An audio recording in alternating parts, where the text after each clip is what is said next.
Bonjour. Alors j'ai choisi de vous parler de ikigai, qui est un mot japonais. Ça peut paraître un peu étrange, mais ce mot n'existe pas en français. C'est un mot qui désigne à la fois la raison d'être, ce pourquoi on se lève le matin, et la joie de vivre. Et c'est quelque chose qu'on ne lit pas forcément très souvent en France. On a tendance à dire, bon ben, il y a le travail d'un côté, et puis les loisirs, les choses joyeuses de l'autre. Et du coup, je trouvais ce concept vraiment très intéressant, parce que ça permet de mettre en lien vos talents, vos envies, et à la fois l'utilité que ça peut avoir pour la société. Le travail, avant, on l'utilisait surtout pour subvenir à ses besoins basiques. Le besoin physiologique de manger, de dormir, et le besoin de sécurité, avoir un toit. Et on avait tendance à se limiter à ça. On a tous des talents. On est tous doués pour une ou plusieurs choses. Parfois, ils sont évidents. On a une passion, on est un très bon musicien. Et là, ça va être peut-être un petit peu plus facile parce qu'on sait vers quoi se diriger. Et on peut s'imposer un peu plus face à une famille réfractaire, face à des gens qui vont être un peu pessimistes par rapport à notre projet.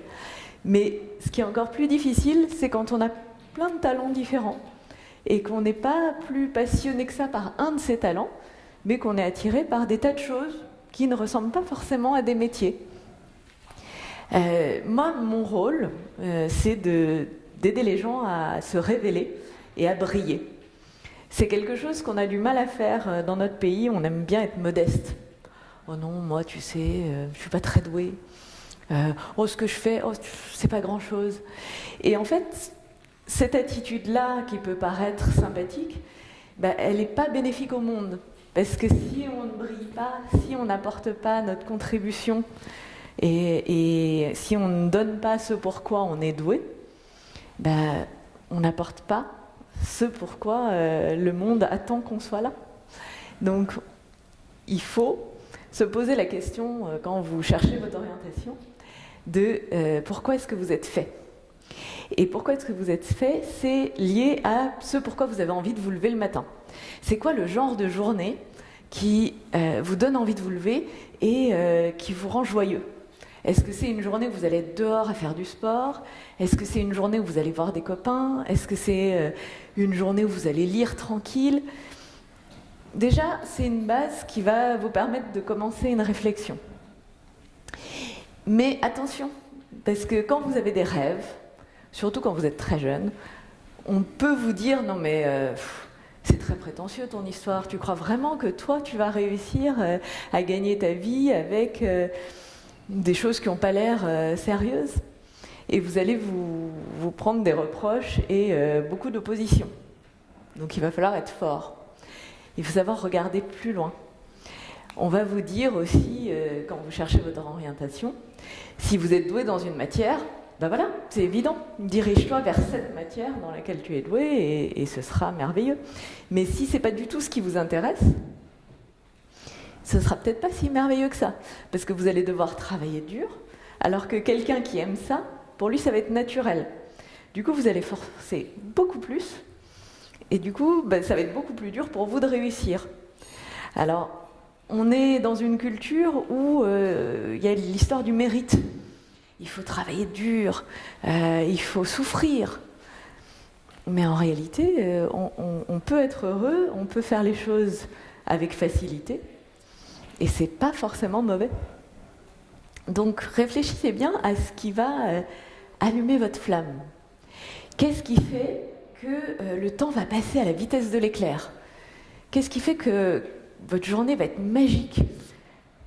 Qu'est-ce que vous avez envie de faire tout le temps ? Et le problème, c'est qu'on a tendance à s'auto-limiter quand on pense à ça. Parce que si on pense orientation, on pense travail, donc on pense truc sérieux. Alors évidemment, si on aime papoter avec des copines, barboter dans une piscine, feuilleter des magazines et déchirer les pages de photos qu'on aime bien, on se dit non, c'est pas un travail. Et pourtant, si vous voulez en savoir un peu plus sur mon parcours, j'ai été par exemple directrice artistique. Qu'est-ce que c'est directrice artistique ? entre autres, parce qu'il y a plein de branches dans la direction artistique, mais mon travail, c'était de déchirer les photos dans des magazines pour créer ce qu'on appelle des mood boards, qui donnent l'orientation graphique d'un shooting. Donc, un de mes loisirs, qui était de feuilleter des magazines et collecter les photos que j'aimais, est devenu mon travail. Puis après, j'ai changé de travail. J'ai fait une formation et je suis devenue watsu-thérapeute. J'ai donné des massages dans l'eau. Moi qui aimais barboter et passer des heures dans l'eau, ben voilà, j'avais trouvé un métier qui correspondait à ça. Et en fait, il y a plein de choses qui peuvent paraître vraiment pas sérieuses, mais qui peuvent se transformer en métier. Tout est possible. En fait, il faut imaginer des choses, et il y a des tas de métiers que vous ne connaissez pas, qui peuvent correspondre à ce que vous aimez faire au quotidien. Et il y a aussi des tas de métiers qui n'existent pas encore. Donc, rien ne doit vous arrêter.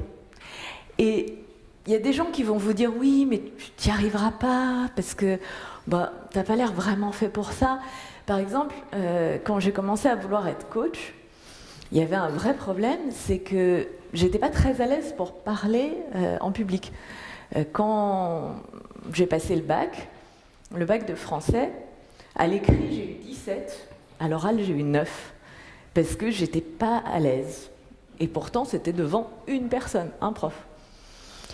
Et donc si j'avais dit à l'époque, je vais donner des conférences et je vais expliquer aux gens comment être bien dans leur peau et heureux, on m'aurait dit non mais tu n'y arriveras jamais, c'est pas possible, t'es pas doué pour ça. Donc en fait, quand on a quelque chose qui est vraiment fort en soi et qu'on a vraiment envie de le transmettre, ben on peut tout à fait passer par-dessus ça. Et les compétences qu'on n'a pas innées en soi, on va les acquérir très facilement, parce qu'on va avoir une motivation énorme. Alors que si on se dirige vers quelque chose qu'on n'aime pas trop parce qu'on a l'impression que c'est sûr, ben la motivation, elle ne va pas être très grande et du coup, on ne va pas pouvoir évoluer beaucoup. La question aussi à se poser, c'est quel genre de vie vous voulez. Est-ce que vous avez envie de voyager tout le temps ou au contraire d'être un peu tranquille à la maison? Est-ce que vous avez envie d'être proche de la nature? Quelles sont vos valeurs? Est-ce que ce qui est important pour vous, c'est la famille? Ou est-ce que c'est les amis? Ou est-ce que c'est gagner beaucoup d'argent? Avoir un titre, docteur, avocat? Qu'est-ce qui est vraiment très important pour vous? C'est aussi une des questions essentielles à se poser. Mais le plus important, c'est de toujours chercher votre ikigai, c'est-à-dire ce pourquoi vous êtes fait. Et le monde attend ça de vous. C'est-à-dire que vous pouvez avoir l'impression que c'est pas juste de faire un travail qui vous amuse et que vous pensez que le travail c'est sérieux, il faut faire quelque chose de désagréable pour que ce soit efficace. Mais en fait, non, pas du tout. C'est pas ça que le monde attend de vous. Au contraire, plus vous allez prendre du plaisir dans ce que vous faites, plus vous allez donner quelque chose de positif au monde. C'est aussi simple que ça. Et voilà.